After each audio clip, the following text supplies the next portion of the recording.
আসসালামু আলাইকুম ভিউয়ার্স, আপনারা কেমন আছেন? আলহামদুলিল্লাহ আমি ভালো আছি। তো আজকে আমি আবার আপনাদের সামনে চলে আসলাম একটা রান্না নিয়ে। এখানে আমি আজকে মুরগির একটা কালো ভুনা রান্না করব। সেজন্য এখানে দিয়ে নিচ্ছি 1.5 কেজি ওজনের একটা দেশি মুরগি। তার মধ্যে দিয়ে দিয়েছি 2 টেবিল চামচ পেঁয়াজ বাটা, আর একটা এই যে মশলা বাটা, এটা হচ্ছে জিরা, পোস্তদানা, গরম মশলার মধ্যে ছিল দারচিনি, এলাচ এবং লবঙ্গ।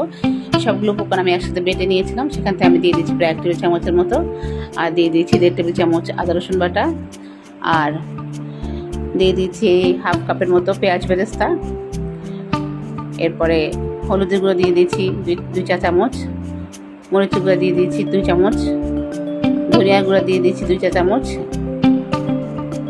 আর দিয়ে দেবো স্বাদ মতো লবণ এবং সামান্য পরিমাণে একটু রান্নার তেল।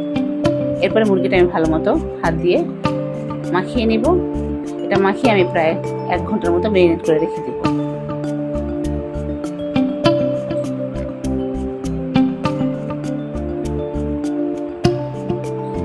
ভালো মতো মাখিয়ে নিতে হবে যাতে মুরগির মধ্যে মশলাটা ভালো মতো ঢুকে যায়।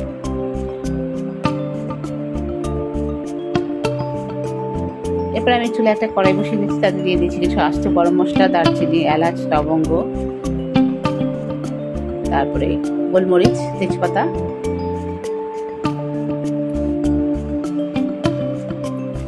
তেলের মধ্যে গরম মশলাটা ছাড়লে আসলে গরম মশলার ঘ্রাণটা খুব ভালো বের হয়।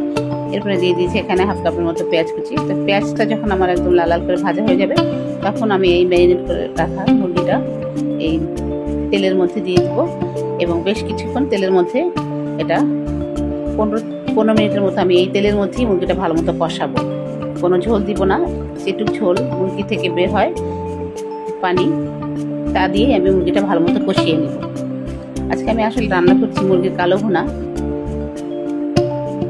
মুরগিটা এভাবে আমি এই যে কষাতে কষাতে যে পানিটা বসেছে তার মধ্যে আমি মুরগিটা ভালো মতো কষিয়ে নিয়েছি এবং তেলটা উপরে উঠেছে। এরপর যে আমি আবার ঢেকে দিব।